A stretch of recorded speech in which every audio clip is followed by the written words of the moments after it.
Today, my tail almost got caught in the back wheel of a Volkswagen, so I am a little annoyed, and I gotta take it out on cars, and the people what made cars necessary for life in certain bits of the world. This might be a little controversial, but cars are a scam. Worse, they's a scam you cannot get by without paying into if you live in most of the United States. I could understand owning cars if you gotta go long distances all the time while hauling stuff, but most people don't.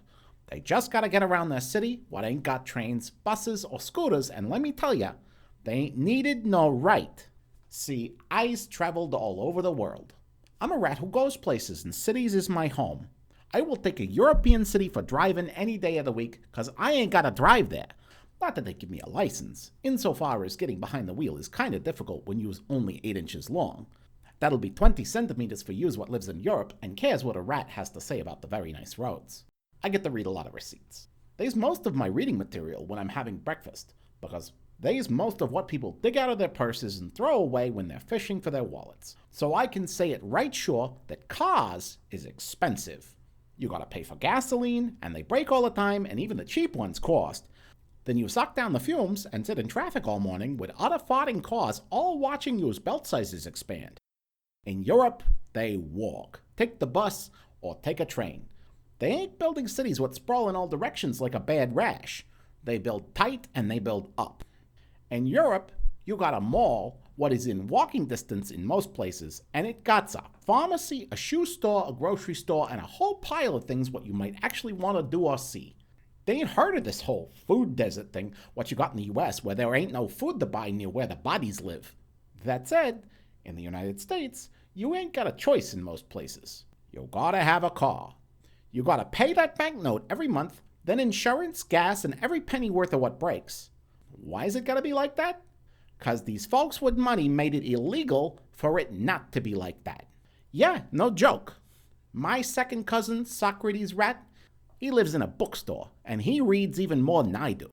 He says the law in most of the United States says you can't have decent businesses anywhere near where people live.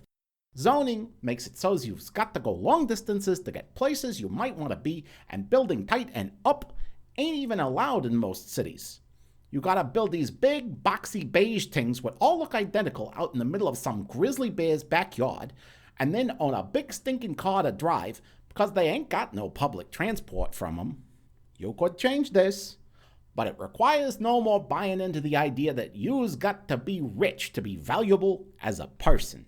Cars is a sign of richness in the US of A, and if you ain't rich, you's nobody.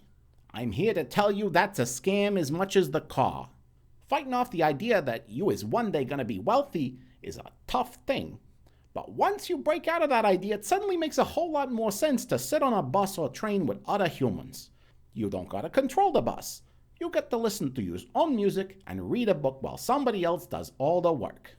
If you do buses good enough, there's one every 5 minutes, and they go where you want to go, so you's not even late anywhere if you miss one. You can have that better life, but the wealthy humans feed you this idea that you gotta be rich. Don't you then feed it to your kids. If you're kind and willing to work to enrich the whole world instead of just use corner of it, one day we might all ride the bus together. Anyway, this is Gus, and these are my thoughts from the gutter. If you like these thoughts, like and subscribe.